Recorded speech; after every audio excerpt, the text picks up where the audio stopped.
I'm the Board Game Captain, and today I'm going to be reviewing and talking about the Starfinder Beginner Box. So this is a starter box for the Starfinder role-playing game. If you're not familiar, Starfinder is a role-playing game made by Paizo.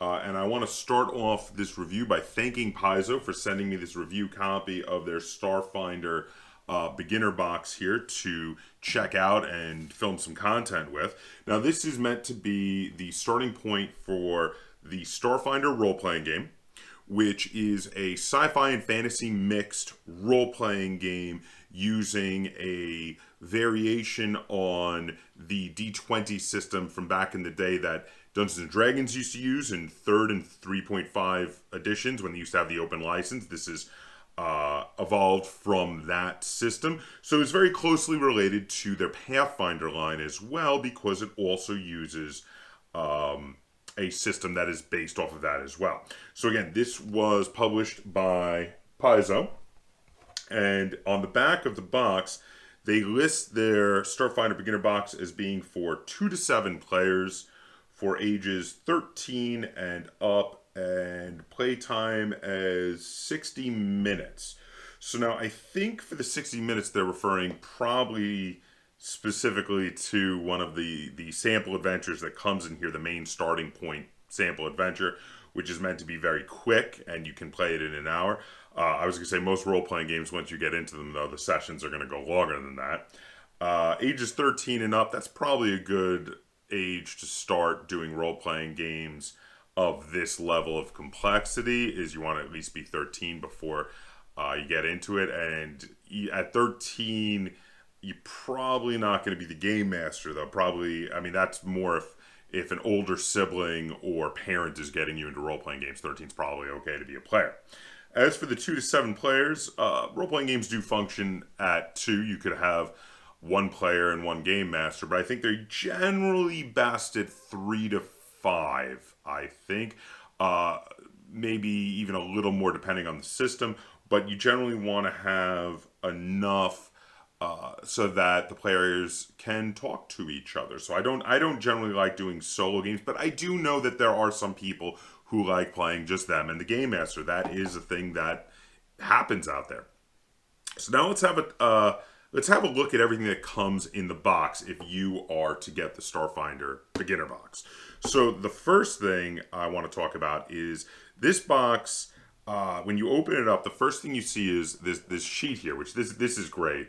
And it says, before you go any further, read this page to help you get started with the Starfinder Beginner Box. What is Starfinder? Starfinder is a cooperative tabletop storytelling game, also called a role-playing game or RPG, of science fantasy adventure.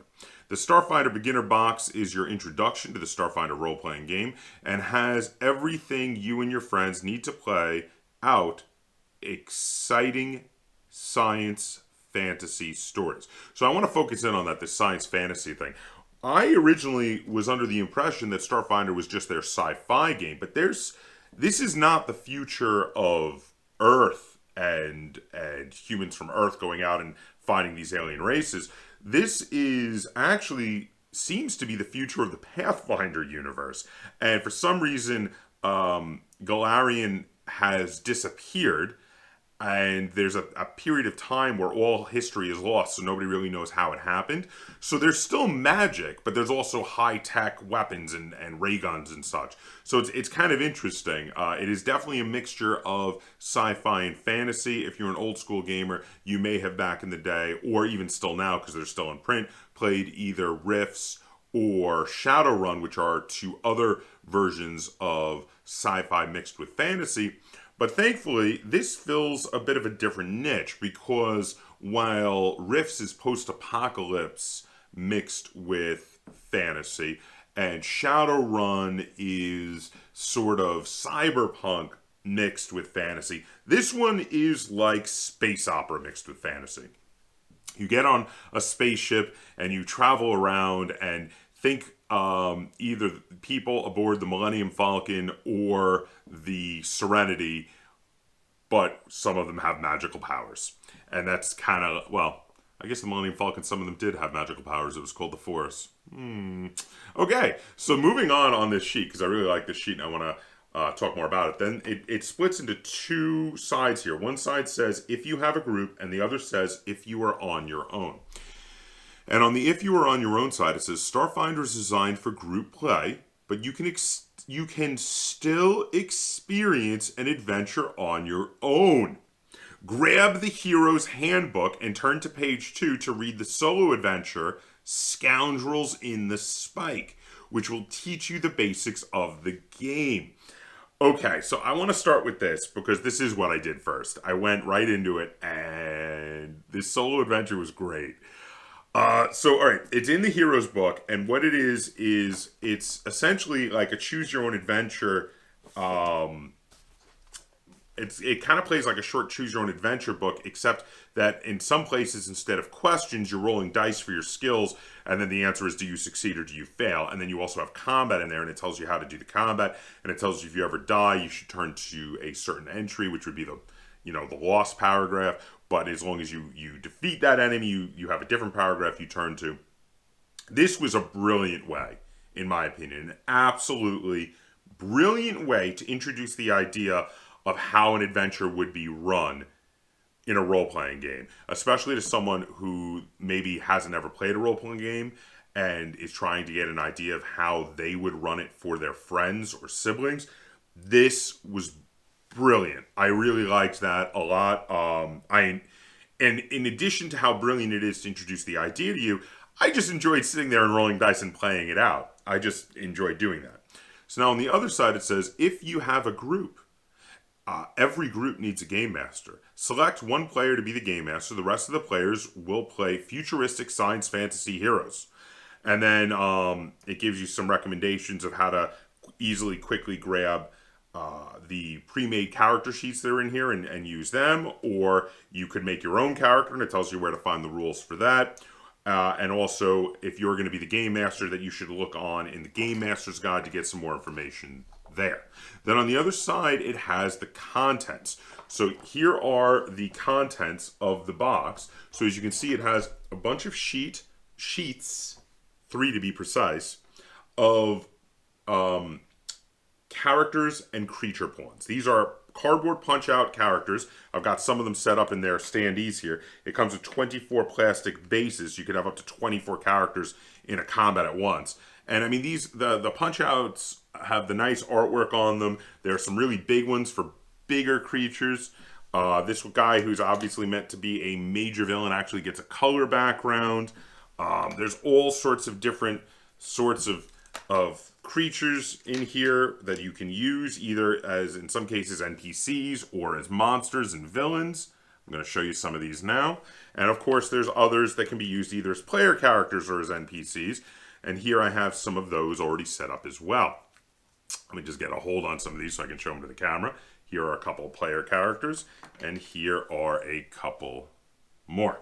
So these are great. I like these a lot. They're full color pictures, so you don't have to run out after getting this and grab some miniatures if you want to do, rather than theater of the mind, if you want to show stuff out there on the map, which the rules do 100% cater to. You don't have to run out and get things to represent them. It comes with a whole bunch to represent them, which is great. Now, next we have the standard set of role-playing polyhedral dice. So if this is your first role-playing game, not to fret. You don't need to run out and get some dice, even though even Target is selling polyhedral dice now, which is crazy. But it comes with a full set of polyhedrals, 2d10s, a d6, a d8, a d4, a d12, and a d20. And the 2d10s are set up to do a percentile roll. These are perfectly serviceable plain black dice with white numbers on them. So that is good that it has those. We have 6 player aid cards. Now these are awesome. I love these. So they're two-sided, and they're basically cheat sheets. So on one side it says, what can I do on my turn? And on the what can I do on my turn, it has all the possible things you could be doing. For instance, move, take an action. What sort of actions can you take? Melee attack, range attack, hinder a foe, support fire. use an item, use a skill, use a special ability, cast a spell, extra move, or defend. It has information on resting. On the other side, then, it has a cheat sheet for all the different important conditions: flat-footed, frightened, hampered, helpless, impaired, off-kilter, staggered, and unconscious. This is one of the most invaluable things in this box. Handing these out to your players when you're teaching them the game is so useful, especially if you're playing with players who have never role-played before and are having trouble keeping track of things like all the conditions. Oh, so what does flat-footed mean again? Like, I think I caught him flat-footed. He doesn't know I'm there, so what does it do? Oh, it says they take a -2 penalty to their armor class. Okay, it's right there for you. I love these. These are fantastic. Okay, now, then it also comes with, of course, the rule books. Now, you have 2 rule books. There's soft cover. There is the Hero's Handbook. There's the first one. This is basically a abridged kind of version, I guess, of the player's guide. And you have the Game Master's Guide, which is also like an abridged version of a Game Master's Guide, if you will. So these are shortened. They do not have everything in here. What you've got in here for the Player's Handbook, you've got how to create a character. You've got the solo adventure, the Scoundrels in the Spike, which I already talked about, which is awesome. You have an example of play. Now, this is something I have seen often in many games to help teach you how to play. They'll have a little thing that is a little session that is scripted out like a play, where it says John says this, Donna says that, the Game Master says that. And these are great to give you a good idea of what a role-playing game is like. But this, coupled with the solo adventure, which is done like a choose-your-own-adventure novel, together are even better. I mean, it's just fantastic. Then you've got an area on getting started, character creation, class suggestions, all of the races, themes, the classes, an examination of the skills, feats, equipment, how to play the game, an extended example of play now that you know the rules, how leveling up works, an explanation of what's out there in the galaxy, inspirations, which are, help come up with storyline ideas, a glossary and index, and that's basically it. Now, the thing is, they don't have everything in here. They've got spells, they've got feats, but they only have ones that you would be able to get up to 4th level. Because the book will tell you that this is really only to take you and your party to level 4. And even in that regard, it also doesn't even have all of the different races that are available in the main book. It tells you there's a couple more races that are not in here that are only available in the main book. Now, I have never checked out the full game yet myself of Starfinder. This is my first introduction to it. I understand why they did this. They wanted to keep the entry cost down for the starter box, and fitting in the full rule books might have really driven up the cost, even if you did a soft cover version of them. But yeah, this will take you to level 4, and then after that, you would need to get the actual full rule books for Starfinder if you want to bring your characters beyond that, or if you want to start over and have more options available to you, because like I said, not all the races are in here. Then you have the Game Master's Guide. Now, the Game Master's Guide has a sample adventure in it called Steel Talon's Lair. Now, this is the one that I think it's a fairly short, just dungeon crawl. You send your party in to kill some monsters and free up an area in the big space station known as Absalom, which, yes, is the same name as the main city in Pathfinder. But, of course, the world of Golarion has disappeared and nobody knows what happened to it. Then you've got an area on game mastering, on building an adventure, on different environments, which is really nice, on Absalom Station, on the different areas in the galaxy. Then you have a bunch of monsters and bad guys that you can use. This area is known as Alien Adversaries. Then you have some random encounter tables. And then a kind of examination of where do you go from here? What should you buy next? If you've played through all this, if you've gotten your characters to 4th level, where should you go? So overall, I would say these books are really nice as a starting point. They do, here's some of the monsters here in the section. They do have lots of cool stuff in here. The production is really nice. All the pages are full color. The printing is lovely. They're soft cover books. But all in all, I would say they are a good starting point. They do the same thing that they usually do for starter boxes for Dungeons and Dragons, where they have a truncated version of the rules, and then you got to graduate to the full rule books later. So the next thing after that I want to go into and show you are the character sheets. Now this box comes with, first, a bunch of sample character sheets. These are awesome. These are fold-out character sheets. So for instance, here is the Envoy. Here is the Mystic, the Operative, the Mechanic, the Soldier, and the Technomancer. Now, each of these, when you pick it up, it's got choose the Technomancer if you'd like to, and it gives you some idea of what to expect from this character. And then when you flip it open, you've got a pre-generated character in the middle, and you've got tips and how to check for modifiers and how to roll dice, etc., and what spells you can use and whatnot all along the outside in little sidebars. These are great for first-time role players, maybe if you're just doing a one-off adventure to show people how to play before they make their own characters, or even if you wanted to keep using these characters and actually level them up. Either way, these are fantastic. These are a great way to introduce people to playing characters. And then we have blank character sheets. Now these are for if you want to make your own characters. There's a limited number of them in the box. We've got 6, but you could totally Xerox these. The character sheets are just one page, two-sided, so you can totally just Xerox some of these and not have to use them up. And these look really nice. I'm sure they also have these for print out online somewhere. But the fact that they included them, again, so you don't have to go online, so you don't have to get other things, is fantastic. It's really good. Now, the next thing I have here is a fold-out map, which is where to put all your pawns. You got to have a map to have the combat. So the map is two-sided, and one side is the map for the adventure that is included in the books here. The first adventure to play. And here you can see it's got many rooms inside of the space station, all sorts of different stuff going on. And you know what? This map could totally be reused for other various corridors within spaceships or the space station.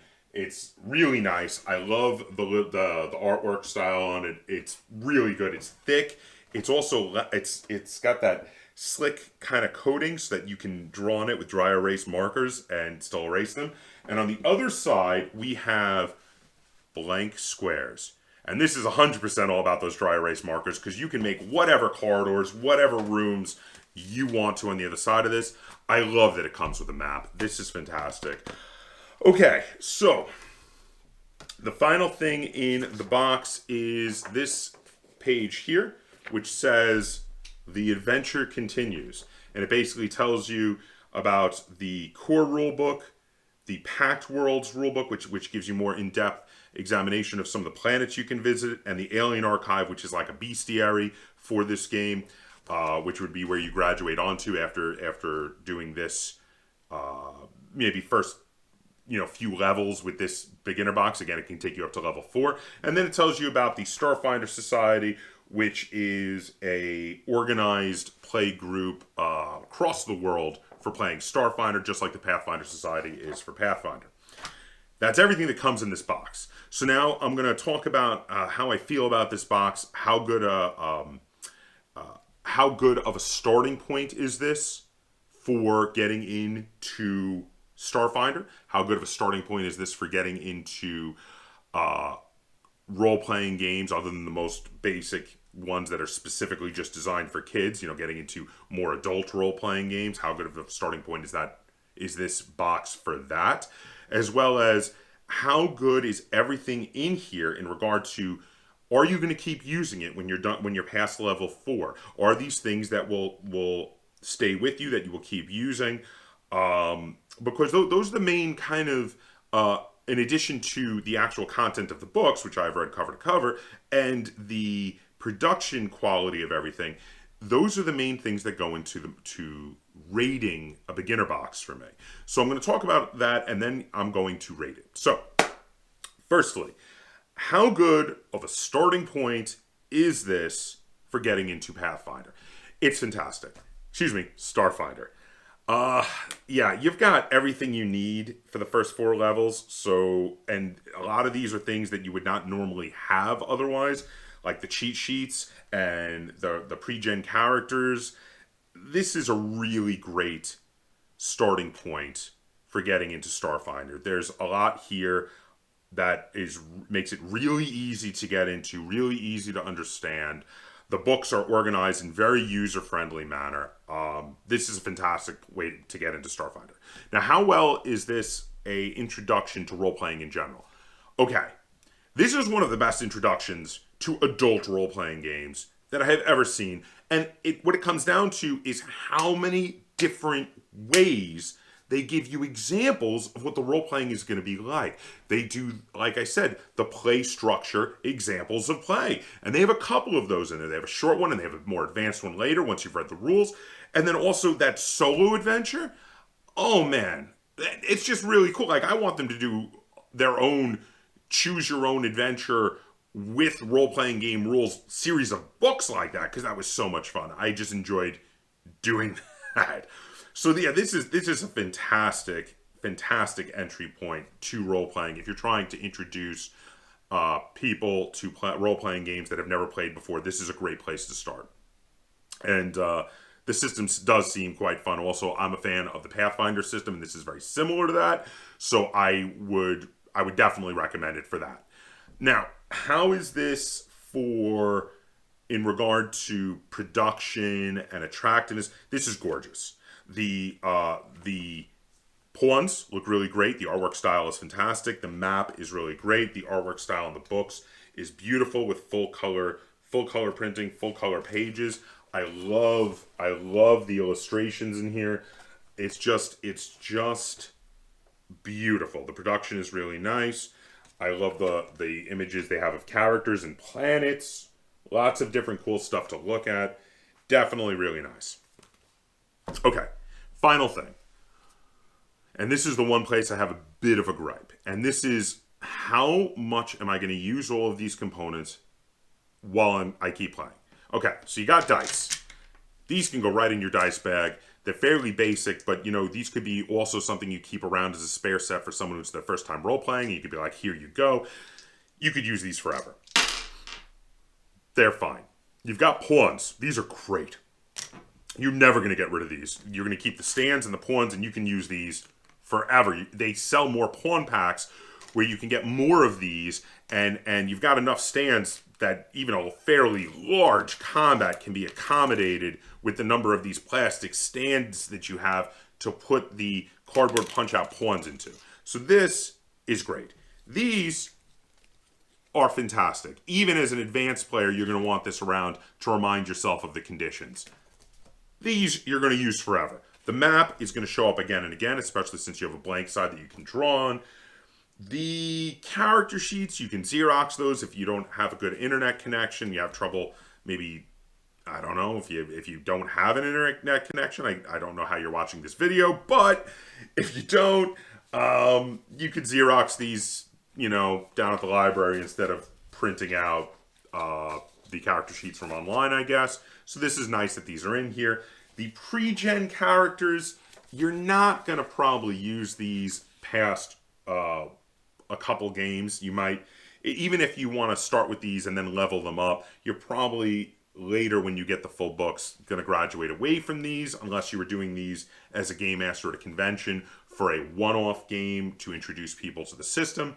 These are a little less on the reusing them, but now we get to the spot where my big gripe is on, and that's the books. So the books are, don't get me wrong, production is great, contents are great, wonderful at teaching the game, but it's the fact that it only takes you to 4th level. That's where my one gripe is.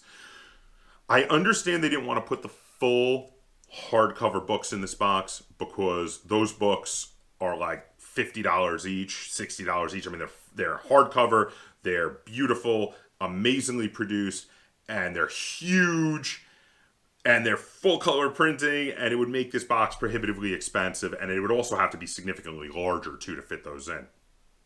So I understand that. I still would have maybe liked a smaller, soft cover book that still had the full rules in. Maybe cut out most of the storyline stuff, except for the basic stuff you needed to know. Maybe cut out a lot of the fluff, but maybe and maybe still only keep a smattering of monsters, but still had the full rules. So all the races, being able to take you up to level 20, you know, that sort of thing. I would have liked that in here. That definitely would have made me rate this a bit higher, though I do want to make sure you understand this gripe is not enough to make me say I'm negative about this box. I think this box is great. I don't want to come off sounding like nothing but I'm gushing over it. I do have that one negative. I do recall, for instance, back in the day, there was a time when Games Workshop was doing a truncated version of the rulebook for their games. It was a small, softcover rulebook, took out a lot of the storyline, but still had all the rules for their war strategy games and would come in the box. I would have liked something like that for this, where it still had all the rules, maybe not all the story, but then you could decide, do I want to upgrade to the hardcover that has more information? I don't have to. I don't feel pressured to, because in this one, you really are pressured to once you're done with it. Okay, so that's the only downside I have, though. Because, again, everything else I talked about before this, before I talked about my one gripe, was incredibly positive, because I'm incredibly positive about this beginner box. Not only is it a fantastic place to start for Starfinder, it's a fantastic place to start for adult role-playing games. It's really, really good. And on top of that, most of the things in here are things you're going to keep using if you're a game master, especially the pawns, the map, and the cheat sheets. These are fantastic. So where am I at with this box? So I've struggled with this one a bit. I'm very positive on it. My one gripe has pulled it back a little bit, though. It's dropped at about 1 point for me. So I am at an 8 stars out of 10, which is very emphatically positive. I think this box is phenomenal. I think if either you are thinking about getting into Starfinder, you should start here because of all the wonderful things it gives you.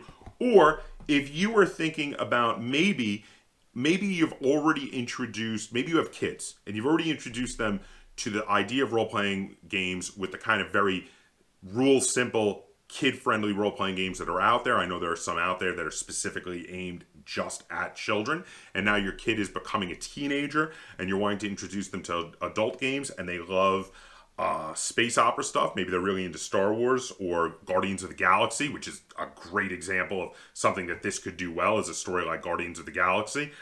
This would be a fantastic place to introduce your child now to more adult role-playing games. I would highly recommend this for that. So there you have it, 8 stars out of 10.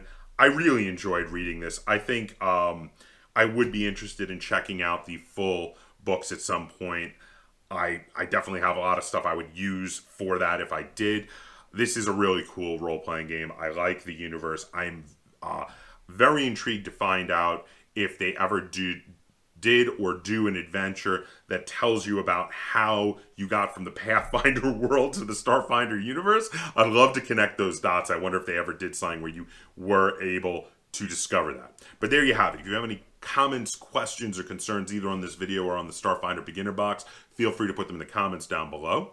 And if you enjoyed this review of the Starfinder Beginner Box, please give it a like, share it on all forms of social media, and if you haven't already, please subscribe to the Board Game Captain. That's Captain spelled with a K on YouTube, and hit that little bell icon on my channel so you get alerts every time I upload a new video. And until next time, game on.